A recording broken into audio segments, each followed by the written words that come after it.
Bonjour, cette semaine a été marquée par les violences du 1er mai à Paris et personnellement j'ai été frappé, pour ne pas dire terrifié, par ces légions modernes, tout de noir vêtus, casqués, armés de bâtons, pavés et autres matraques. Finalement, pendant que nos chefs d'État et de gouvernement, qu'on les aime ou pas, se battent contre le terrorisme islamique qui nous fout les jetons et nous fait trembler, pendant ce temps, donc, il y a un autre terrorisme qu'on n'a pas vu venir, ou pas voulu voir évoluer, qui frappe aujourd'hui violemment. Et celui-là, pas besoin d'aller au Proche ou Moyen-Orient pour le trouver. Non, non, il est bel et bien sur nos terres, en est issu, y a poussé, et il vient de réussir un grand coup médiatique.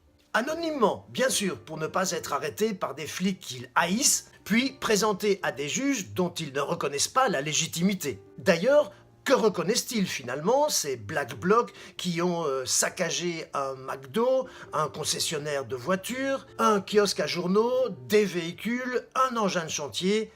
Rien, finalement, à part leur passion du chaos. Ils sont soi-disant altermondialistes, à l'extrême de la gauche, par là, mobiles, hyper organisés, et ils œuvrent au niveau européen. Ils sont de tous les combats dits gauchistes depuis les années 80 et originaires d'Allemagne. Qu'on ne dise donc pas qu'on ne les a pas vus venir, ils étaient même là à Notre-Dame-des-Landes pour casser du flic leur grande passion, et les zadistes les admirent et les craignent en même temps. C'est comme ça que naissent les dictatures. Eux se disent anarchistes, et pourtant ils sont extrêmement structurés, hiérarchisés, c'est paradoxal. Mélenchon a mis cette violence sur le dos de l'extrême droite, innocente parce que pour une fois absente, et Marine Le Pen a accusé le gouvernement de les avoir couverts. C'est vraiment l'hôpital qui se fout de la charité.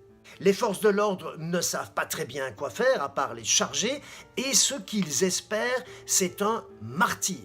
Oui, ils voudraient vraiment qu'un des leurs tombe sous les balles des CRS. Ce n'est rien d'autre qu'une sorte de djihad. On rejette, on refuse, on casse, on terrorise, et on attend le martyr pour pouvoir crier au grand Satan. Maintenant qu'ils se sont bien montrés, on les craint. Tout le monde panique à l'idée de les croiser parce qu'ils détruisent aveuglément et font peur. C'est donc clairement du terrorisme et rien d'autre. Il est extrêmement difficile de les infiltrer. Ils ont des moyens financiers et logistiques importants, se servent d'Internet, communiquent de façon cryptée. Ils ont des planificateurs, des informaticiens, leurs adresses IP sont fantômes. En clair, ils utilisent les mêmes méthodes que tous les terroristes. Il faut se méfier du Black Bloc comme du djihadiste, car l'un comme l'autre surgissent n'importe où et n'importe quand. Rappelons-nous des fractions armées rouges, des cellules communistes combattantes, de la bande à Bader, d'Action Directe. Souvenons-nous de l'assassinat d'Aldo Moro ou du PDG de Renault. Ils sont un réel danger et leurs menaces sont tout aussi claires. Mais le plus inquiétant finalement fut d'entendre des politiques les excuser pour certains, justifier leur violence pour d'autres, voire même approuver pour le NPA, et ça, c'est tout aussi effrayant. À lundi.